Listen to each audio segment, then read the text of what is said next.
நீ ஆர்ட்ஸ் தானடா படிச்ச, எப்படி ஐடில வேலை பாக்குற? எந்த டிகிரினாலும் பரவாயில்லண்ணா. சென்னையில் இருக்க எஸ்எல்ஏ ஐடி ட்ரைனிங் இன்ஸ்டியூட் தான் நான் ட்ரைனிங் எடுத்தேன். மாசம் 30,000 சம்பாதிக்கிறேன். சூப்பர்டா. For IT training and placement, contact 88707 67784.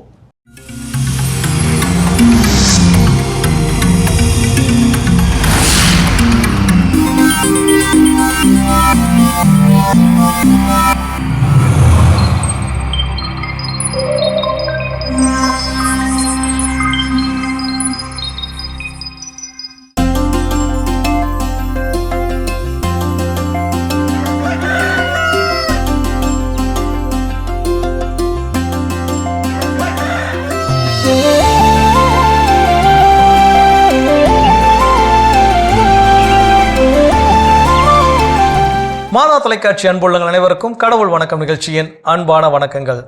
வணக்கம் வேளாங்கண்ணி, எப்படி இருக்கிறீங்க? வணக்கம் ஜோஸ், நான் நல்லா இருக்கேன். நீங்க எப்படி இருக்கிறீங்க? எல்லா நாள் போலவே இன்றைய நாளும் ரொம்ப ரொம்ப மகிழ்ச்சி, உற்சாகமா அந்த நாள் தொடங்கி இருக்குது. ஆமா, வந்த உடனே எப்படி கை நிறைய கதைகள் அள்ளி போட்டு வந்திருப்பீங்கல்ல. என்ன கதை இருக்கு அப்படின்னு சொல்லி பாத்தீங்கன்னா, ரீசெண்டா ஒரு கொரியன் சீரீஸ்ல ஒரு சீன் பார்த்தேன் ஜோஸ். லவர் ஒருத்தி வந்து கோமால இருக்கிறா, திடீர்னு கோமால இருந்து எந்திரிச்சாச்சு. எந்திரிச்ச உடனே அவளுக்கு ஒரு சூப்பர் பவர் ஒண்ணு கிடைச்சிருக்கிற மாதிரி ஒன்னு ரியலைசேஷன் வருது அவளுக்கு. அப்போ கண்ணை திறந்த உடனே உட்கார்ந்துட்டு இருக்கும் போது அவங்க லவர் வந்து வராங்க. வந்த உடனே அது என்ன பவர் அப்படின்னு சொல்லி பாத்தீங்கன்னா, யாரு வந்து இவங்க மேல எவ்வளவு அன்பு வச்சிருக்காங்கிறது அவங்க தலைக்கு மேல ஒரு பாயிண்ட் மாதிரி தெரியும், ஒரு நம்பர் மாதிரி தெரியும் அப்படிங்கிற மாதிரி ஒரு பவர். யார பாக்குறாங்களோ அவங்க இவங்க மேல எவ்வளவு அன்பு வச்சிருக்காங்க அப்படிங்கிறது தெரியும். அவங்க தலைக்கு மேல பார்த்த உடனே ஒரு ஹார்ட் அண்ட் சிம்பிள் போட்டு 9 இருந்தது. அதை பார்த்த உடனே அவளுக்கு ரொம்ப சந்தோஷம். பரவாயில்ல, 9 out of 10 வந்து நம்ம லவர் வந்து நம்மள லவ் பண்ணிட்டு இருக்கிறாரு அப்படின்னு பார்த்த உடனே ரொம்ப சந்தோஷம் ஆயிடுது.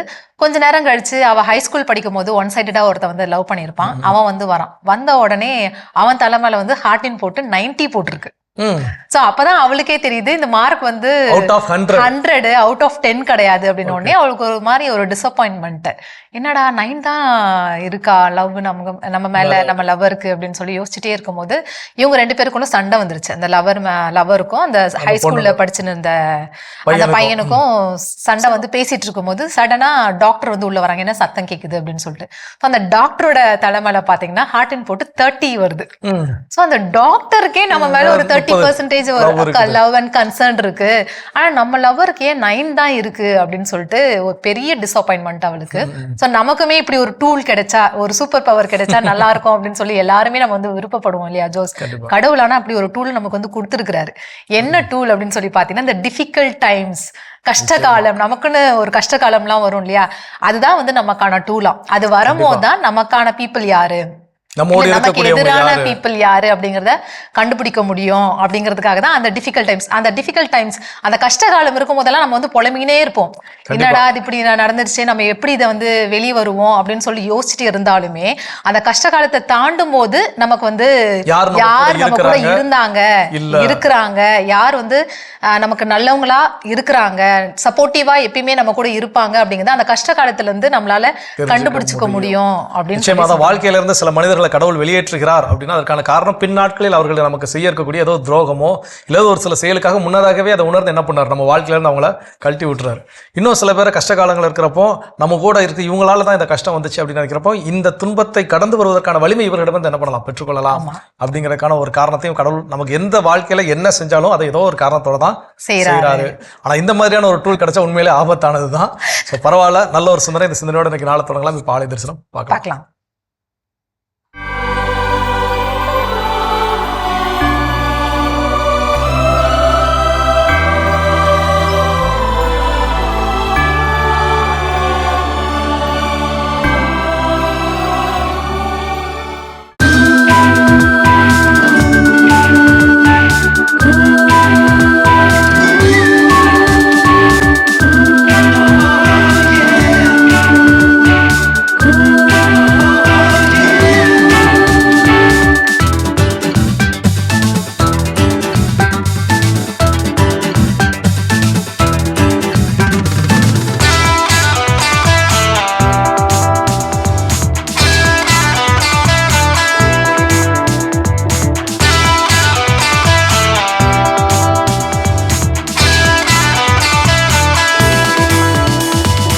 அடைக்கல தாயே மாமரியே வாழ்த்தி வணங்குகிறோம்.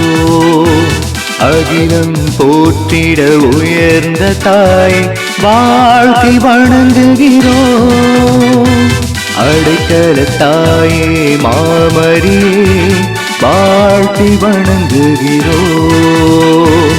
அகிலம் போற்றிட உயர்ந்த தாயே வாழ்த்தி வணங்குகிறோம்.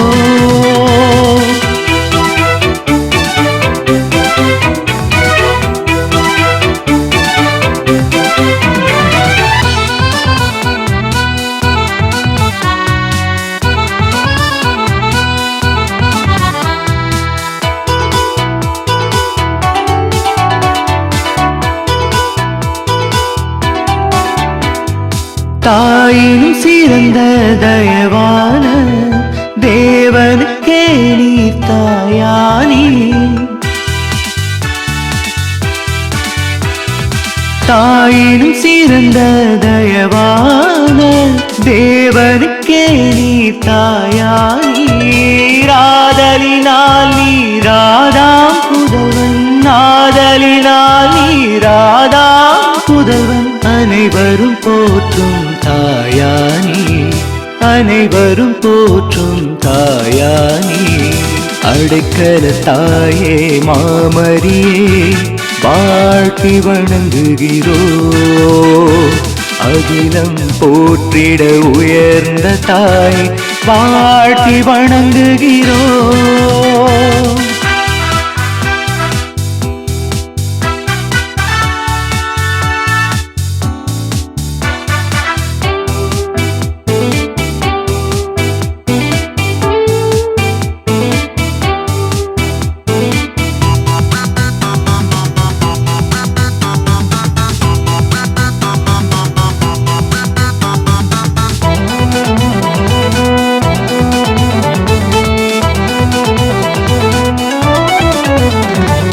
திருமறை போற்றும் திருமகளே, திருச்சபையோரின் தேற்றரவே. திருமறை போற்றும் திருமகளே, திருச்சபையோரின் தேற்றரவே. அரும் பெரும் நலன்களை வழி அடைந்தோம், அரும் பெரும் நலன்களை வழி அடைந்தோம். அகமகிழ்ந்துமக்கே நன்றி சொன்னோம், அகமகிழ்ந்துமக்கே நன்றி சொன்னோம். அடைக்கல தாயே மாமரி வாழ்த்தி வணங்குகிறோம். அகிலம் போற்றிட உயர்ந்த தாயே வாழ்த்தி வணங்குகிறோம். அடைக்கல தாயே மாமரி வாழ்த்தி வணங்குகிறோம். அகிலம் போற்றிட உயர்ந்த தாயே வாழ்த்தி வணங்குகிறோம். சிறப்பான ஆலய தரிசனம் பகுதியை பார்த்துட்டு வந்தாச்சு. சூப்பரான ஒரு குட்டி ஸ்டோரியோடவே இந்த நாளை நம்ம ஸ்டார்ட் பண்ணிருக்கோம் ஜோஸ். இன்னைக்கு நாளை நம்ம எதை குறித்து சிந்திக்க போறோம்? ஸோ இன்னைக்கான சிந்தனை நீங்க சொன்ன அந்த கதையில இருக்க மாதிரி நம்ம வாழ்க்கையில கடினமான தருணங்கள் வருகின்ற பொழுது யாரெல்லாம் நம்ம கூட இருக்கிறாங்க, அவங்க நமக்கானவங்க, யாரெல்லாம் நம்ம விட்டு விலகி செல்கிறார்களோ அவர்கள் நமக்கானவர்கள் இல்லை அப்படிங்கிறத நம்ம உணர்ந்து கொள்ள முடியும். இது போல கடினமான தருணங்கள் ஒருவேளை நம்ம கூட யாரும் இல்லவே இல்லைன்னு வச்சுக்கோங்களேன், நமக்கானவங்களும் நம்ம பக்கத்துல இல்ல, நம்ம மட்டும்தான் அந்த கடினமான தருணத்தை என்ன பண்றோம், எதிர்கொள்கிறோம். அப்படிப்பட்ட ஒரு சூழல்ல அதை எப்படி கூலா ஹேண்டில் பண்றது? ஆக்சுவலாக முன்னாள் கிரிக்கெட்டர் MS டோனியை வந்து என்ன சொல்லுவாங்கன்னா கூல் கேப்டன் கூல் அப்படின்னு சொல்லி எல்லாரும் அடையாளப்படுத்துவாங்க. ஏன் அப்படின்னா எவ்வளோ பெரிய டஃப்பான சிச்சுவேஷன்ஸ் அந்த கிரவுண்ட்ல இருந்தாலுமே அவர் ஃபேஸ்ல வந்து சின்ன சலனம் கூட தெரியாது, ஒரு டென்ஷன் ஆக மாட்டாரு. அது எப்படி ஹேண்டில் பண்றதுன்னு தெரியாம அப்படி ஒரு மாதிரியான இருக்க மாட்டாரு, பதட்டமான சூழலை அவர் பார்த்ததே கிடையாது. ஈவன் கடைசி பாலுக்கு ஒரு 6 ரன் தேவைப்படும், இல்லை 4 ரன் தேவைப்படும். அந்த டைம் பேட்டிங்ல இருந்தாலும் சரி, இல்லை ஃபீல்டிங்ல இருக்கையில டிஃபெண்ட் பண்ண வேண்டிய ரன்ஸ் கம்மியா இருந்தாலும், பால் அதிகமா இருந்தாலும் சரி, நிறைய மேட்சஸ் என்ன பண்ணிருக்காருன்னா கூலா ஹேண்டில் பண்ணி கொடுத்துருக்காரு. ஸோ அப்போ என்ன அப்படின்னா இந்த மாதிரியான மனிதர்கள் அவர் மட்டும் இல்லை, அவர் போல நிறைய பேர் நம்ம என்ன பண்ண முடியும், அடையாளப்படுத்த முடியும். இன்னைக்கு நம்ம கூட இருக்கக்கூடிய நம்முடைய பேரண்ட்ஸ் இருக்கலாம், அப்பாவை அழகா என்ன பண்ணிக்கலாம், எடுத்துக்கலாம். கையில 10 பைசா இருக்காது, வீட்டில் பெரிய ஃபங்க்ஷன் அரேஞ்ச் பண்ணிட்டு இருப்பாங்க, அவர் கூலா என்ன பண்ணுவார், ஹேண்டில் பண்ணுவார். எல்லா வீட்டில் இருக்கக்கூடிய அப்பாக்களும் அந்த மாதிரி. ஸோ அப்போ கடினமான தருணங்களை கூலா ஹேண்டில் பண்றதுக்கு செய்ய வேண்டிய விஷயங்கள் என்ன, இதை நம்ம பிராக்டிஸ் பண்றோம்னா இது அவங்களுக்கு மட்டும் இல்லை, நமக்கும் அது ஈஸியா இருக்கும், செய்ய முடியும் அப்படிங்கிற விஷயங்கள். அப்போ முதல் விஷயம், என்ன சிச்சுவேஷன் நடந்தாலும் அதுல ரியாக்ட் பண்றதுக்கு முன்னாடி ஒரு செகண்ட் பாஸ் பண்ணி இது என்ன நடந்துச்சு, இதில் நான் என்ன ரியாக்ட் பண்ணணும், நான் இப்போ கோபப்படணுமா இல்லை அமைதியாக நான் கடந்து செல்ல வேண்டுமா, இல்லை இதுக்கு நான் இப்போ உடனே சாஃப்டாக பதில் சொல்லணுமா, இல்லை என்னை நக்கல் பண்ணுறாங்க அது போல் நக்கலாகவே நான் என்ன பண்ணணும் பதில் சொல்லணுமா. ஸோ இதெல்லாம் பல நேரங்கள் நம்ம யோசிக்கிறதே கிடையாது. இமீடியட்டா நமக்கு அந்த செகண்ட்ல என்ன தோணுதோ அதை அப்படியே வந்து எக்ஸ்பிரஸ் பண்ணிடுவோம். ஆனால் இங்கே என்ன சொல்கிறாங்க, ஒரு பாஸ் பண்ணுங்க.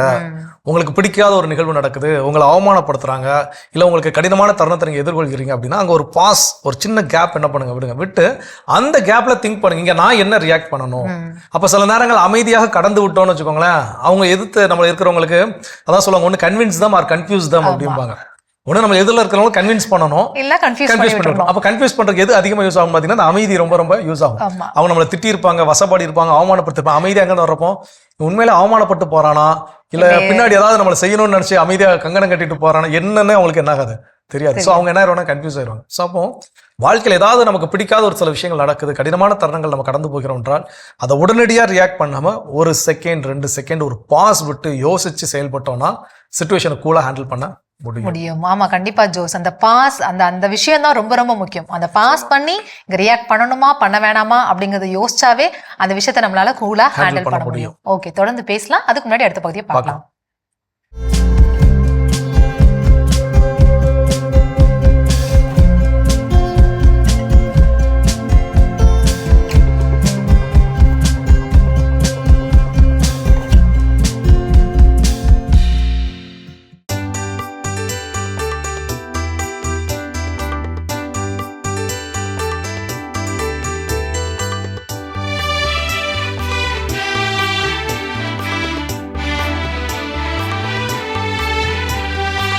கடவுளையே நம்பியுள்ளே, எதற்கும் நான் அஞ்ச மாட்டேன், எதற்கும் நான் அஞ்ச மாட்டேன்.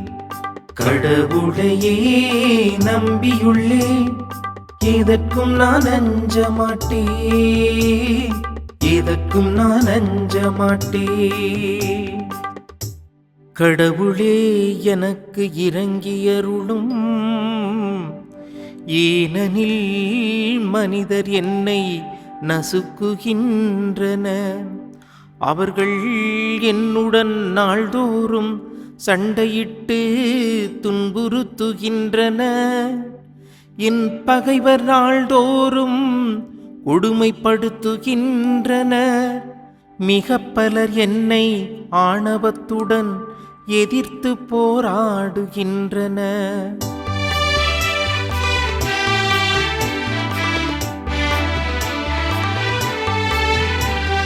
கடவுளையே நம்பியுள்ளே, எதற்கும் நான் அஞ்ச மாட்டேன், எதற்கும் நான் அஞ்ச மாட்டேன். கடவுளையே நம்பியுள்ளே, எதற்கும் நான் அஞ்ச மாட்டேன், எதற்கும் நான் அஞ்ச மாட்டேன். என் துன்பங்களின் எண்ணிக்கையை நீரறிவீர், உமது தோற்பையில் என் கண்ணீரை சேர்த்து வைத்துள்ளீர். இவையெல்லாம் உம் குறிப்பேட்டில் உள்ளன அல்லவா, நான் உம்மை நோக்கி மன்றாடும் நாளில் என் எதிரிகள் புறமுதுகிட்டு ஓடுவர்.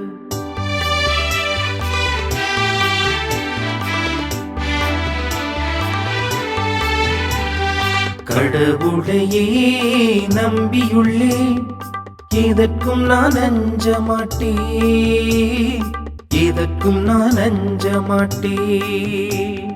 கடவுளையே நம்பியுள்ளே, எதற்கும் நான் அஞ்ச மாட்டேன், எதற்கும் நான் அஞ்ச மாட்டேன். கடவுளின் வாக்கை நான் புகழ்கின்றேன், ஆண்டவரின் வாக்கை நான் புகழ்கின்றேன். கடவுளையே நம்பியிருக்கின்றேன், எதற்கும் அஞ்சேன். மானிடர் எனக்கெதிராய் என்ன செய்ய முடியும்? கடவுளே, நான் உமக்கு செய்த பொருத்தனைகளை மறக்கவில்லை. உமக்கு நன்றி பலி செலுத்துவேன்.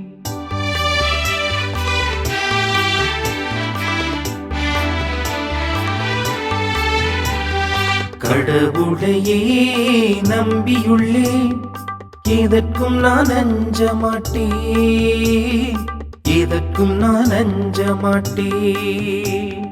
கடவுளையே நம்பியுள்ளேன், எதற்கும் நான் அஞ்ச மாட்டேன், எதற்கும் நான் அஞ்ச மாட்டேன்.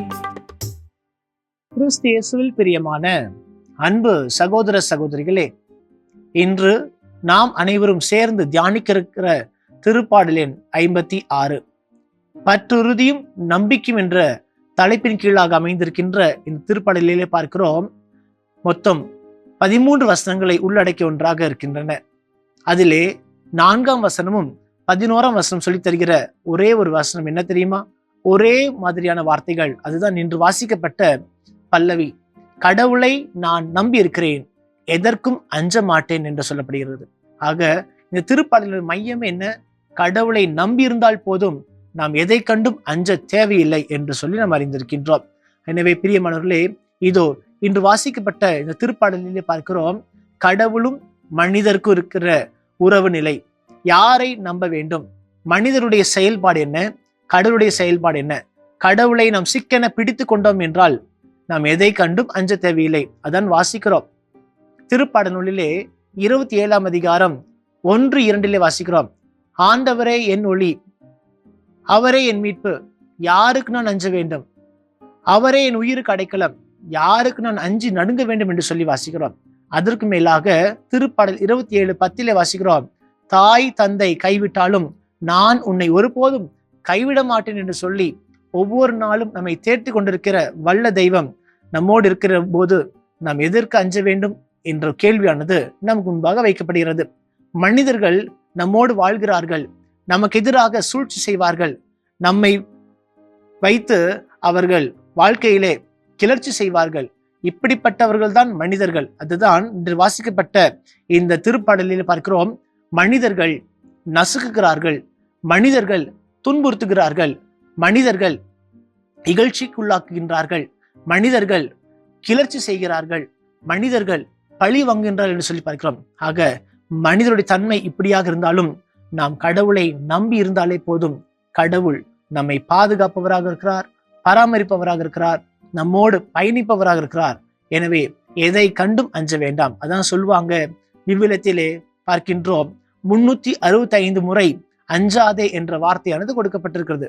எப்படி 365 நாட்கள் ஒரு ஆண்டை போல் இருக்கிறதோ, ஒவ்வொரு நாட்களும் ஆண்டவர் நம்மை பார்த்து சொல்கிற வார்த்தை அஞ்சாதே, கலங்காதே, திகையாதே, நான் உன்னோடு இருக்கிறேன் என்று கூறுகிறார். எசாயா புத்தகத்திலே 41ஆம் அதிகாரம் 10 வாசிக்கிறோம், அஞ்சாதே, திகையாதே, கலங்காதே, நான் உன்னோடு இருக்கிறேன் என்று ஆண்டவர் நம்மை பார்த்து கூறிக்கொண்டே இருக்கிறார். அதனால்தான் இயேசு சொல்கிறார், மத்தேயு நற்செய்தி 28ஆம் அதிகாரம் 20ஆம் வசனத்திலே வாசிக்கிறோம், இதோ உலக முடிவரை நான் என்னாலும் உங்களோடு இருக்கிறேன் என்று ஆண்டவர் நம்மை தைரியப்படுத்தி கொண்டிருக்கின்றார். என பிரியமான அன்பு சகோதர சகோதரர்களே, மனிதர்களுடைய நிலைப்பாட்டை கண்டு அவர்களை நம்பாமல் கடவுளை நாம் முழுமையாக நம்புகிற போது எதை கண்டும் அஞ்ச தேவையில்லை. விவிலியத்தினுடைய மைய பகுதியாக இருக்கிற திருப்பாடல் 118 வாசிக்கிறோம், மனிதர் மீது நம்பிக்கை வைப்பதை விட ஆண்டவரிடம் தஞ்சம் புகுவதே நலம் என்று சொல்லி வாசிக்கிறோம். பல நேரங்களிலே மனிதர்கள் ஏதாவது சொல்லிடுவாங்களா, ஏதாவது செய்திருவார்களா, பிறருக்காக மனிதர்கள் நம்பி செல்கிற போது நாம் அனைவரும் கண்ணியிலே சிக்க வைக்கப்படுவோம் என்று சொல்லி நீதிமொழிகள் நூலிலே 29ஆம் அதிகாரம் 25ஆம் வசனத்திலே வாசிக்கிறோம். எனவே யாரெல்லாம் ஆண்டவரை நம்பி வருகிறார்களோ அவர்களுக்கு கடவுள் அடைக்கலமாக இருக்கிறார் என்று சொல்லி பார்க்கிறோம். எனவே பிரியமான அன்பு சகோதர சகோதரர்களே, ஆண்டவரிடம் நாம் பற்றுறுதி கொண்டு நம்பிக்கை வைக்கிற போது கடவுள் நம் வாழ்விலே ஏராளமான புதுமைகளையும் அற்புதங்களையும் அதிசயங்களையும் செய்வார். எனவே இவ்வாறு செய்கிற போது நாம் அனைவரும் என்ன செய்வோம்? கடவுளை போற்றி புகழ்ந்து கொண்டே இருப்போம், எதை கண்டும் அஞ்ச மாட்டோம். எனவே தான் பிரியமான அன்பு சகோதர சகோதரிகளே, ஆண்டவராக இயேசு நம்மோடு இருக்கிற போது நாம் ஏன் கவலைப்பட வேண்டும்? இயேசுவே சொல்லியிருக்கிறார், யோவான் நற்செய்தி 14ஆம் அதிகாரம் 1ஆம் வசனத்தில் வாசிக்கிறோம், நீங்கள் உள்ளம் கலங்க வேண்டாம், மருள வேண்டாம் என்று சொல்லி கூறுகிறார். அப்படி என்றால் என்ன? ஆண்டவரை மட்டுமே நம்பினால் போதும், நமக்கு எல்லாமே நடக்கும். அதனால்தான் மார்க் நற்செய்தி 9ஆம் அதிகாரம் 23ஆம் வசனத்தில் வாசிக்கிறோம், நம்புகிறவனுக்கு எல்லாம் கூடும் என்று ஆண்டவர் கூறுகிறார். எனவே ஒவ்வொரு நாளும் நீங்கள் இறைவனிடம் வேண்டும் போது நம்பிக்கையோடு கேட்பீர்கள் என்றால் கடவுள் நமக்கு கண்டிப்பாக கொடுப்பார் என்ற உறுதியை இயேசு கிறிஸ்து கற்றுத்தருகிறார். மார்க் நற்செய்தி 11ஆம் அதிகாரம் 24-25 வாசிக்கிறோம், ஆகவே உங்களுக்கு சொல்கிறேன், நீங்கள் இறைவனிடம் வேண்டும் போது எவற்றையெல்லாம் கேட்பீர்களோ அவற்றையெல்லாம் பெற்றுவிட்டீர்கள் என நம்புங்கள் என்று சொல்கிறார். ஆக மனிதர்களை நாம் நம்பாமல் கடவுளை மட்டுமே நாம் நம்புகிற போது கடவுள் நமக்கு எல்லா விதத்திலும் உதவி செய்வார். நாம் யாரை நம்புகிறோம்? சிந்திப்போம், அருள் கேட்போம். எங்களை படைத்து பராமரிக்கின்ற வல்லமையான உயிருள்ள தெய்வமே, இந்த அற்புதமான நேரத்திற்காக கொடான நன்றி செலுத்துகிறோம் ஆண்டவரே. ஒவ்வொரு நாளும் நீர் எங்களோடு இருந்து அஞ்சாதே, திகையாதே, கலங்காதே, நான் உன்னோடு இருக்கிறேன் என்று சொல்லிக் கொண்டிருக்கின்றீர். ஆனால் நாங்கள் அனைவரும் உம்மீது நம்பிக்கை வைக்காமல் பிறர் மீது நம்பிக்கை கொண்டு வாழ்ந்து கொண்டிருக்கின்ற நேரத்திற்காக மனம் வருத்தப்படுகிறோம். ஆனால் ஆண்டவரே, இனி வரும் நாட்களிலே நாங்கள் அனைவரும் உம்மீது நம்பிக்கை கொண்டவர்களாக என்னாலும் உமக்கேற்ற நல்ல பிள்ளைகளாக வாழ அருளையும் ஆசிரியும் தந்தருள்வீராக. இந்த மன்றாட்டெல்லாம் எங்கள் ஆண்டவராகிய இயேசு கிறிஸ்து வழியாக ஆண்டவரை பார்த்து மன்றாடுகின்றோம். ஆமேன். அருமையான தினம் ஒரு திருப்பாடல் பகுதி பார்த்துட்டோம். இன்னைக்கான திருப்பாடலும் கேட்டாச்சு. அதோட நம்ம பேசிட்டு இருக்கிறோம் வாழ்வின் கடினமான தருணங்களை ரொம்ப கூலா சாஃப்டா ஹேண்டில் பண்ண செய்ய வேண்டிய செயல்கள். அடுத்ததா என்ன சொல்றாங்க? அடுத்ததா என்ன சொல்றாங்க அப்படின்னு சொல்லி பாத்தீங்கன்னா, accept that you cannot control அப்படின்னு சொல்றாங்க. ஒரு விஷயத்த அது வந்து உங்களோட கண்ட்ரோல் இல்ல அது உங்களால கண்ட்ரோல் பண்ண முடியாது அப்படின்னா அதை அக்செப்ட் பண்ணிக்கோங்க. ஆமா, இந்த விஷயத்த என்னால கண்ட்ரோல் பண்ண முடியாது, இந்த விஷயம் அவங்க செய்ய போறாங்களா, அது நான் போய் சொன்னா கூட அவங்க வந்து மாத்திக்க போறது கிடையாது அப்படிங்கிற விஷயத்த நீங்க வந்து அக்செப்ட் பண்ணிக்கோங்க. ஒருத்தர் வந்து புலம்பிட்டே இருப்பாரு உங்ககிட்ட, நீங்க நிறைய தடவை அட்வைஸ் பண்ணியிருப்பீங்க, அந்த மாதிரிலாம் புலம்பாதீங்க, பாசிட்டிவா யோசிங்க, இந்த மாதிரி திங்க் பண்ணி பாருங்க, காலையில் எழுந்து இந்த மாதிரி பிராக்டிஸ் பண்ணி பாருங்க. நிறைய விஷயங்கள் நம்ம நிறைய தடவை சேம் பர்சன் கிட்ட சொல்லியிருப்போம். ஆனாலும் அவங்க வந்து மாத்திக்க முடியாத சூழ்நிலையில இருக்காங்கன்னா நீங்க வந்து அக்செப்ட் பண்ணிக்கோங்க, நம்மளால அவரை வந்து கண்ட்ரோல் பண்ண முடியாது, அவரை வந்து நம்மளால சேஞ்ச் பண்ண முடியாது அப்படின்றது. வாழ்க்கையில சில சிச்சுவேஷன்ஸ் நம்ம கையில கிடையவே கிடையாது. யாரும் என்னை கட்டுப்படுத்துவதற்கு நான் என்ன பண்ண மாட்டேன், விரும்ப மாட்டேன். நான் உட்பட எல்லாருமே என்ன பண்ண மாட்டோம், பிறர் வந்து என்னை கட்டுப்படுத்தணும், பிறர் சொல்றதை நான் செய்யணும், பிறர் என்னை கட்டுப்பாட்டுக்குள்ள வச்சிருக்கணும் நம்ம யாருமே என்ன பண்ண மாட்டோம், விரும்ப மாட்டோம். அன்பிற்குரியவர்களுடைய கட்டுப்பாட்டுல இருக்கிறது அது வேற. ஆனா ஒரு அதிகாரத்தோடு பிறர் என்னை கட்டுப்படுத்த நான் என்ன பண்ண மாட்டேன், யாருமே விரும்ப மாட்டோம். அப்ப அப்படி இருக்கிறதுல நம்ம அதை புரிந்து கொள்ள வேண்டும்.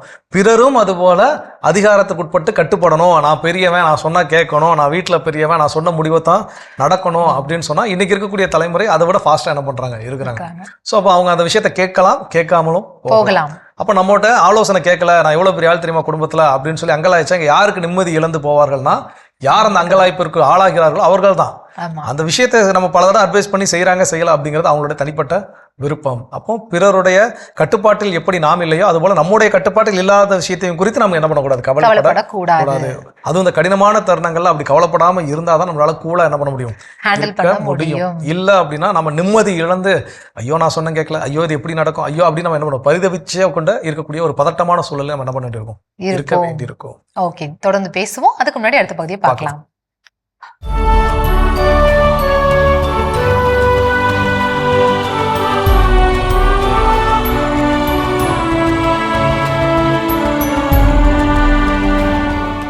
ஜனவரி 22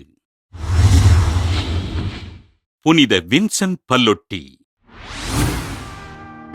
ரோமையில் வாழ்ந்த இறைபக்தி நிறைந்த பேதுரு பவுல் பல்லொட்டி மதலேனா பெற்றோருக்கு கிபி 1795ஆம் ஆண்டு பிறந்தார். வின்சென்ட் பல்லொட்டி தன் பெற்றோரின் வழிகாட்டுதலின்படி இறைபக்தியோடு வளர்ந்த இவர் ஒருத்தல் முயற்சியாக ஒரு நாளைக்கு ஒருவேளை உணவு மட்டுமே உண்ண ஆரம்பித்தார். மூவொரு இறைவன் மீதும் மரியன்னையின் மீதும் பக்தியோடு இருந்த இவர் தன்னை இறைவனுக்கு அர்ப்பணிக்க விரும்பி குருத்துவ பயிற்சி பெற்று கிபி 1818ஆம் ஆண்டு மே 16ஆம் நாள் குருவாக அருட்பொழிவு பெற்றார். இளைஞர் மீது அக்கறை கொண்டு அவர்களை சரியான வழிகளில் வழிநடத்தியதால் 2ஆம் பிலிப்பு நேரி என்று அழைக்கப்பட்ட இவர் தமது மறையுரையினாலும் ஒப்புரவு அருட்சாதனத்தினாலும் பலரை மனம் மாற்றினார்.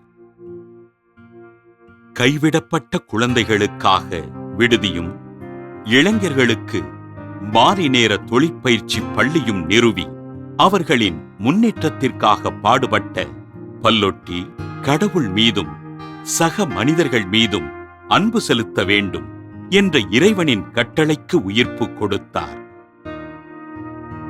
ஆண்களுக்கென்று கத்தோலிக்க அப்போஸ்தலிக்க சபையினையும் பெண்களுக்கென்று மறைப்பணி சகோதரிகளின் கத்தோலிக்க அப்போஸ்தல சபை என்ற 2 துறவற சபைகளை நிறுவிய இவர் மக்களுக்கு ஆண்டவரின் நற்செய்தியினை அறிவித்து உதவிகள் செய்தார்.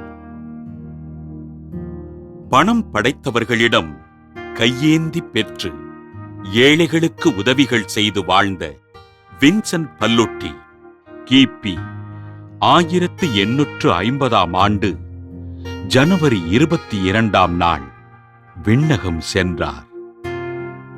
திருத்தந்தை 11ஆம் பத்திநாதரினால் கத்தோலிக்க செயல்பாடுகளின் முன்னோடி எனவும் துறவரத்தாரினால் 2ஆம் வத்திக்கான் சங்கத்தின் முன்னோடி எனவும் அழைக்கப்படுகின்ற வின்சென்ட் பல்லொட்டியினை திருத்தந்தை 23ஆம் யோவான் புனிதராக உயர்த்தினார்.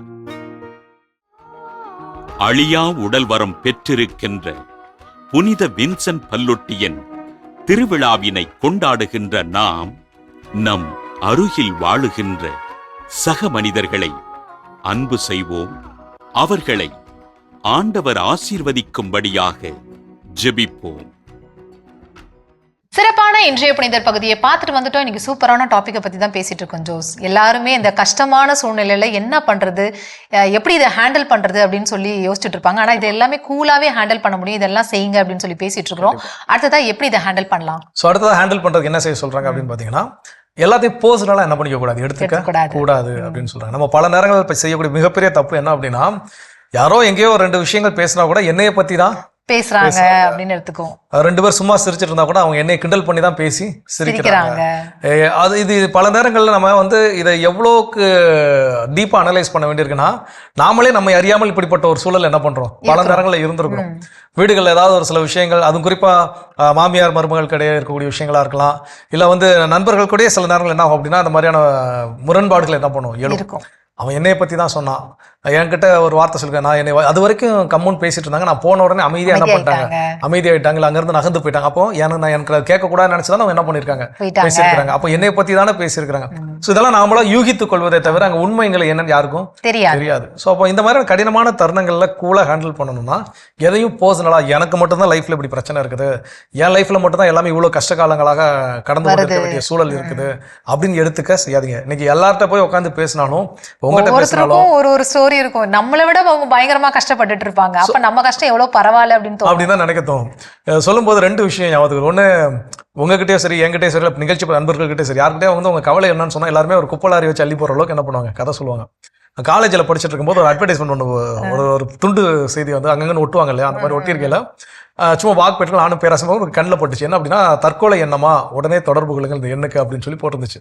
அவங்க கவுன்சிலிங் கொடுப்பாங்க போல, அதனால அந்த நம்பருக்கு போட்டோம். நாங்கள் சொன்னோம், எங்க சார் ஒரு கிண்டலா சொன்னாரு, இவங்களுக்கு போன் பண்ணி பேசினதுக்கு அப்புறம் இவங்களே உயிரோட இருக்கும்போது நாம ஏன்டா சாகணும் நமக்கு தோணும் போல, அதான் கொடுத்துருக்காங்க. ஸோ அப்போ எல்லாருக்கும் பிரச்சனை எல்லாமே இருக்கதான் இது கடினமான தருணங்கள். அப்போ அதை உணர்ந்து கொள்ள வேண்டுமே தவிர, எனக்கு மட்டும்தான் இப்படி நடக்குன்னு நினைச்சா நிச்சயமாக நாம அதை கூலா ஹேண்டில் பண்ண முடியாது. ஸோ எல்லாத்தையும் பர்சனலா எடுத்துக்காதீங்க, நீங்க இன்னும் ரொம்ப கஷ்டப்படுவீங்க அப்படின்னு சொல்லியிருக்கீங்க.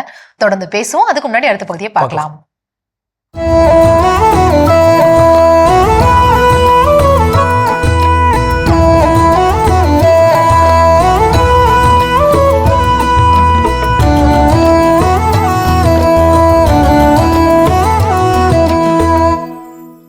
ஊரெல்லாம் கடனை வாங்கி திருப்பி தராம ஏமாத்திக்கிட்டு இருந்தான் ஒரு டம்ப பேர்வழி. அந்த டம்பன் எல்லாரிடமும் பெருந்தொகையை கடன் வாங்கி ஏமாற்றுவதே அவனது திட்டம். முல்லாவிடமே ஒரு தொகையை கடன் வாங்கி ஏமாற்றுகிறேனா இல்லையா பார் என்று பலரிடம் மாறுதட்டி சவால் விட்டிருந்தான். முல்லாவை அப்படியெல்லாம் ஏமாற்றி கடன் வாங்க முடியாது என அவனுக்கு தெரியும். ஆகவே நாடகம் ஒன்றை போட திட்டமிட்டிருந்தான், ஏமாற்று நாடகம் போட. அதன்படி ஒரு நாள் அவரிடம் போய் நின்றான். முல்லா அவர்களே, எனக்கு ஒரே ஒரு பொற்காசு மட்டும் கடன் தர முடியுமா? ஒரே வாரத்தில் தந்து விடுகிறேன். நம்பிக்கை மோசம் செய்யாத எவருக்கும் நான் கடன் கொடுக்க தயங்க மாட்டேன், இது உனக்கு தெரியுமல்லவா?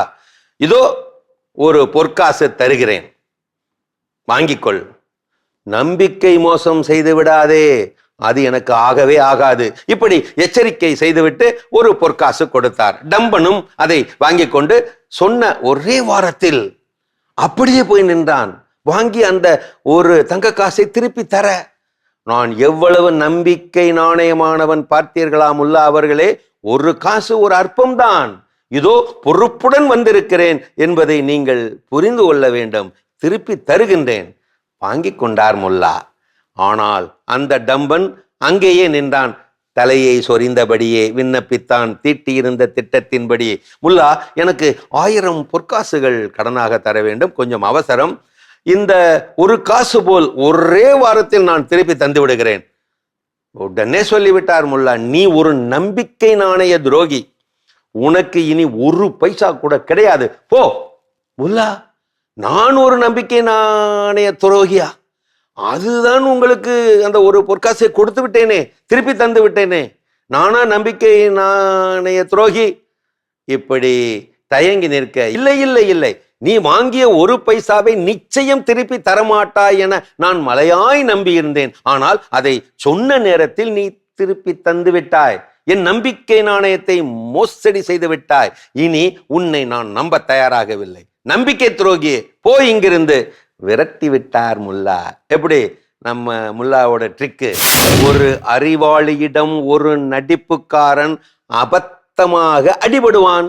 நடிக்க தெரிந்தவனுக்கு உலகம் ஓர் அழகான நாடக மேடை, மாட்டிக்கொண்டவனுக்கோ அது ஓர் அபத்தமான அமங்கல மேடை, மறவாதீர். படிப்பு கற்று தருவதை விட நடிப்பு சிறப்பாகவே கற்று தந்து விடுகிறது வாழ்க்கையை. ஏமாறுவதாய் நினைத்து கொண்டு இருப்பவர் முன் ஏமாறுவதாய் நடித்து கொண்டே இரு, அதுவே அவனுக்கு நீ தரும் தரமான தண்டனை. நடிப்பு என்ற குணம் இருக்கும் வரை நல்லொழுக்க நாடகங்கள் அரங்கேறத்தான் செய்யும். தேடி போகாதே, அலட்சியப்படுத்தப்படுவாய். எதிர்பார்க்காதே, ஏமாற்றப்படுவாய். நயமாய் உன்னை மட்டுமே நம்பு. நடிப்பு நிறை உலகம் இது, ஜாக்கிரதை. சமயத்துக்கு ஒரு பேச்சு, சந்தர்ப்பத்துக்கு ஒரு நடிப்பு, அவர்களோடு சவகாசம், இதெல்லாம் சங்கடத்தில் தான் போய் முடியும். பிரமாதமான நடிப்பு நேரம் வரும்போது இன்னொரு பிரமாதமான நடிப்பை சந்தித்து சந்தி சிரிக்காமல் விடாது. எச்சரிக்கை நண்பா, கொஞ்சம் கூட கோபமே படாமல் சிரித்து மட்டுமே உன்னோடு பழகுகிறார் ஒருவர் என்றார். அவர் அன்பில் சிறந்தவர் என்று சொல்லுவதை விட நடிப்பில் சிறந்தவர் என்பதே உண்மை. சொல்லணும் போல தோணுச்சு, அதான் சொல்லி வச்சேன். அருமையான கதைகளாயிரம் பகுதி பார்த்துட்டோம். இன்னைக்கான கதையும் சிந்தனையும் கேட்டாச்சு. அதோட நம்ம இன்னைக்கு பேசிட்டு இருக்கிறோம் கடவுள் வணக்கம் நிகழ்ச்சியில கடினமான தருணங்களை கூலா ஹேண்டில் பண்றதுக்கு என்னெல்லாம் செய்யணும்னு சொல்லி அடுத்தது என்ன செய்யணும்? அடுத்தது ரொம்ப ரொம்ப முக்கியமான ஒரு விஷயத்த செய்யுங்க அப்படின்னு சொல்றாங்க. Choose peace over proving yourself, இல்லை ப்ரூவிங் யுவர் பாயிண்ட் அப்படின்னு சொல்றாங்க. ஒரு விஷயத்த உங்க மேல ஒரு பழியை தூக்கி போடுறாங்க, இல்லை வேற ஏதாவது ஒன்று நீ தான் அதை செஞ்சிருப்ப, நீ தான் அப்படி பேசியிருக்க அப்படின்னு சொல்றாங்க. ஆனா அந்த விஷயத்த நீங்க பேசி இல்லை அப்படின்னா அந்த இடத்துல வந்து அமைதியா கடந்து போக ட்ரை பண்ணுங்க அப்படின்னு சொல்றாங்க. ஏன்னா அந்த பர்சன் ஒரு வேளை லிசன் பண்றவங்களா இருந்தாங்க அப்படின்னா அவங்களுக்கு சொல்லி நம்ம வந்து புரிய வைக்கலாம். இல்லை அவங்களுக்கு தெரிஞ்சிருக்கணும், நம்ம கூட இவங்க பழகிட்டு இருக்காங்கன்னா இவங்க இதை செய்வாங்க இதை செய்ய மாட்டாங்க அப்படிங்கிறது அவங்களுக்கு தெரிஞ்சிருக்கணும். அதுவே தெரியாம ஒரு விஷயத்தை யாரோ சொல்லி அவங்க கேள்விப்பட்டு நம்ம கிட்ட வந்து கேட்கறாங்க அப்படின்னும் போது அவங்க கிட்ட ப்ரூவ் பண்ண வேண்டிய அவசியம் நமக்கு வந்து இல்லை அப்படிங்கிற மைண்ட் செட்டோட அங்கிருந்து அமைதியா கடந்து போயிடணும். இல்லைன்னா அந்த கஷ்டகாலம் நமக்கு வந்து இருந்துட்டே தான் இருக்கும். ஏன்னா நம்ம பாயிண்ட் இன்னும் ப்ரூவ் பண்ணலை அப்படின்னு நமக்கு தான் என்னன்னா ஒரு அங்கலாய்ப்பு இருக்கும். இதுலேயும் 2 விஷயம் தோணுது. என்ன அப்படின்னு பார்த்தீங்கன்னா, ஒன்று வந்து எனக்கு மேரேஜ் ஆன புதுசில் என்னுடைய கார்டியன் வந்து போஸ்கோன்னு சொல்லி அவர் எனக்கு வந்து ஒரு ஆலோசனை சொன்னார். லைஃப்பில் மகிழ்ச்சியான திருமண வாழ்க்கைக்கு 2 விஷயம் போதும், நீ அதை தெரிஞ்சுக்கிட்டா என்னது போதும் அப்படின்னாரு. என்ன சார் சொல்லுங்க சார் அப்படின்னு சொன்னார். ஒன்று சரிமா, இன்னொன்று சாரிமா. இந்த 2 மட்டும் என்ன பண்ணிக்கோ, எப்பெல்லாம் தேவைப்படுதோ அப்பெல்லாம் என்ன பண்ணிக்கோ பயன்படுத்திக்கோ. ஸோ இப்போ என்ன அது ஒன்று. இன்னொன்று என்ன அப்படின்னா, தங்கச்சி கிட்ட ஒரு தடவை பேசிருக்கப்போ யாராவது இரவு மாடுன்னு சொன்னாலும் என்ன பண்ண, ஆமா நான் இரவு மாடுன்னு சொல்லிட்டு சண்டைக்கு என்ன பண்ண மாட்டாங்க, வரமாட்டாங்க. ஏன்னா நம்ம ஒருத்தவங்க நமக்கு வந்து அறிவில்லையா அப்படின்னு கேட்டா ஆமா அறிவில்லைன்னு சொல்லிட்டு அவங்களுக்கு அடுத்து பேசுறதுக்கு என்ன கிடையாது, எதுவுமே கிடையாது. ஏன்னா நம்ம அதை அக்செப்ட் பண்ணிக்கிட்டோம், ஆமா அப்படிதான் போ. ஏன்னா நமக்கு தெரிஞ்சா போதும், நமக்கு அறிவோட இருக்கிறோமா அறிவு இல்லை அப்படிங்கிற நம்ம தனிப்பட்ட முறையில் தெரிஞ்சுக்கிட்டா போதும். அதை இன்னொருத்தர் ப்ரூவ் பண்ணி காட்டணுங்கிற தேவை கிடையவே கிடையாது. ஸோ அப்போ நம்ம ப்ரூவ் பண்ண ட்ரை பண்றப்போ நம்மளுடைய நிம்மதி தான் என்ன ஆகும், இழந்து தவிக்க வேண்டியிருக்கும். அப்போ கடினமான தருணங்களை கூலாக ஹேண்டில் பண்ணுறதுக்கு நம்முடைய வேலிட் பாயிண்ட், நம்ம சைடு நியாயமே இருந்தாலும் அதை எதிரில் இருப்பவருக்கு ப்ரூவ் பண்ணணுங்கிற தேவை கிடையாது. அந்த உண்மை என்னைக்கா இருந்தாலும் ஒரு நாள் வெளியே என்ன ஆகும், கண்டிப்பா வந்து தான் ஆகும். அன்னைக்கு அவங்க தெரிஞ்சுக்கிட்டா போதும். அன்றைய நாளே தெரிய வைக்க வேண்டும் அப்படின்னு நம்ம வந்து போராடணும்னா அந்த போராட்டத்தின் முடிவில் நிம்மதி இல்லாமல் இருப்பது யாருன்னு பார்த்தா நம்மளா தான் இருப்போம். ஸோ அதையும் மாற்றிக்கொள்ளும். இன்னும் வேற என்ன விஷயம் இருக்குங்கிறத தொடர்ந்து பேசுவோம்.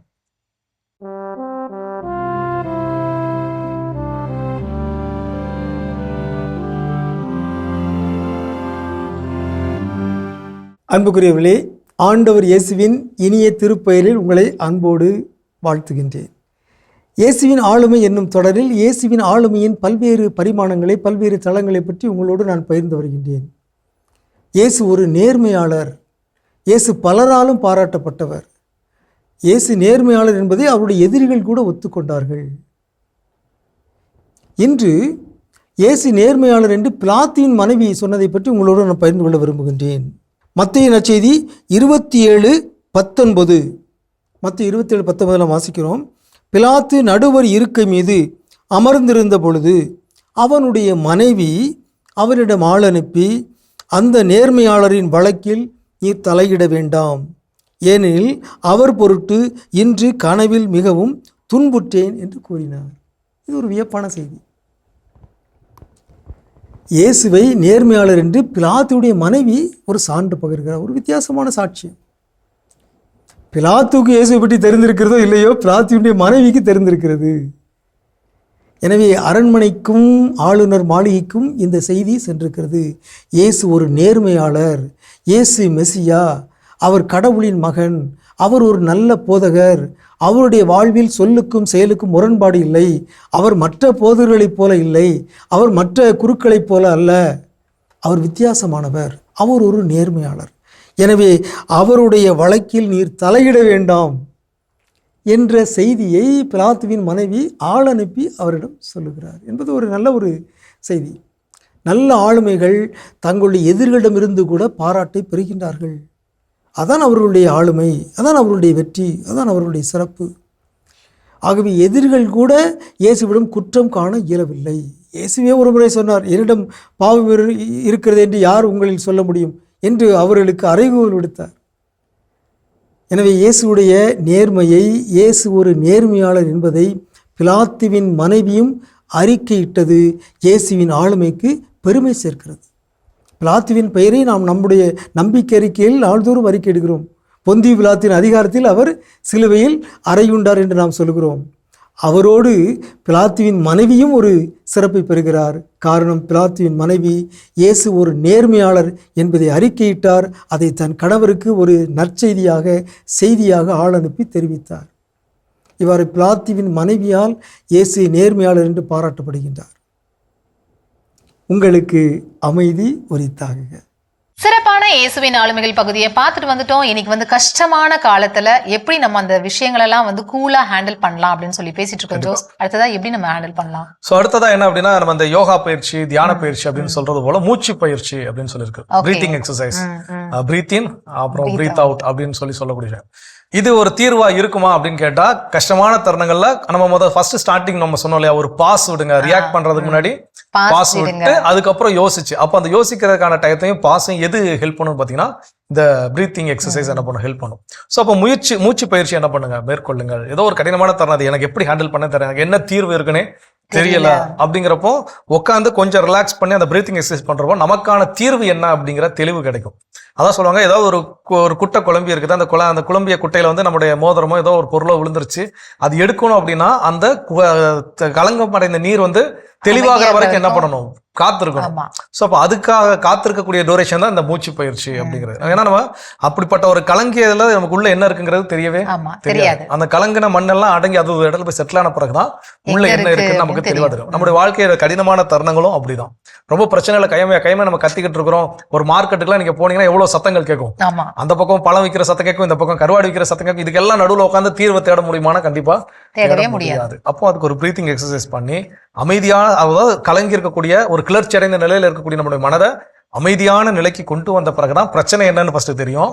அந்த பிரச்சனை என்னன்னு தெரிஞ்சாதான் பிரச்சனைக்கான தீர்வு என்னங்கிறத அடுத்து கண்டுபிடிக்க முடியும். அந்த தீர்வு என்னன்னு கண்டுபிடிச்சாதான் அடுத்து செயல்பட்டு அதுல இருந்து வெளிவர முடியும். அப்போ இந்த மூணையும் செய்யறதுக்கு கூலா இருக்கணும்னா பிரீத்திங் எக்ஸசைஸ் கண்டிப்பா ரொம்ப ரொம்ப முக்கியம். ஓகே, தொடர்ந்து பேசுவோம். அதுக்கு முன்னாடி ஒரு சின்ன பிரேக் போலாம். நிச்சயமா.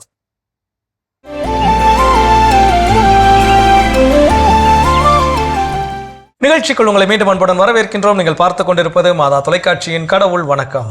சிறப்பான நாள்ல பேசிட்டு இருக்கிறோம் வேளாங்கண்ணி. நம்முடைய வாழ்வின் கடினமான தருணங்களை எதிர்கொள்வதற்கு நாம் செய்ய வேண்டிய செயல்கள் என்னென்ன, கூலா ஹேண்டில் பண்றதுக்கு அதுல அடுத்ததா என்ன சொல்றாங்க? அடுத்ததா வந்து focus on solution not on dramas அப்படின்னு சொல்றாங்க. ஒரு ப்ராஜெக்ட் உங்களால முடிக்க முடியல, ஏதோ ஒரு கொலாப்ஸ் வந்து நடந்துடுச்சு.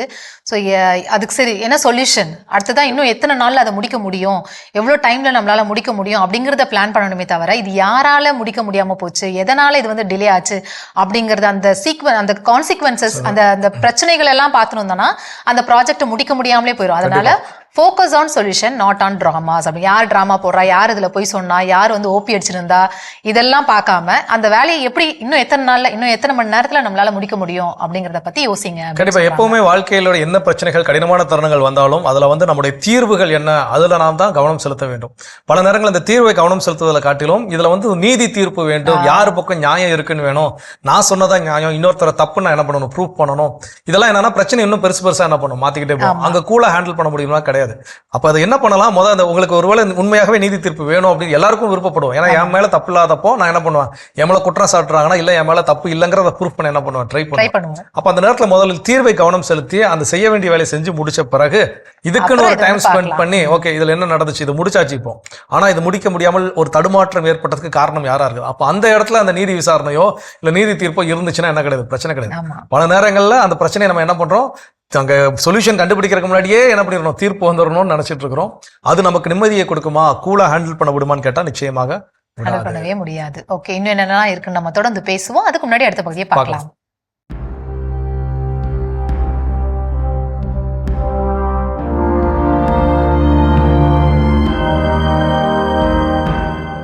மாதா தொலைக்காட்சி நண்பர்களே, உங்கள் அனைவருக்கும் வாழ்த்துக்கள்.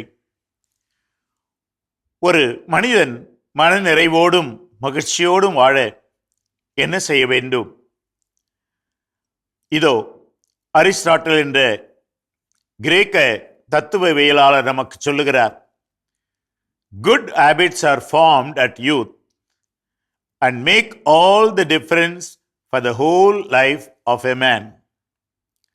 நண்பர்களே, இளமையிலே நாம் உருவாக்கிக் கொள்ளுகின்ற நல்ல பழக்கங்கள் ஒரு மனிதனை வாழ்நாள் முழுதும் சிறப்புடன் வாழச் செய்யும்.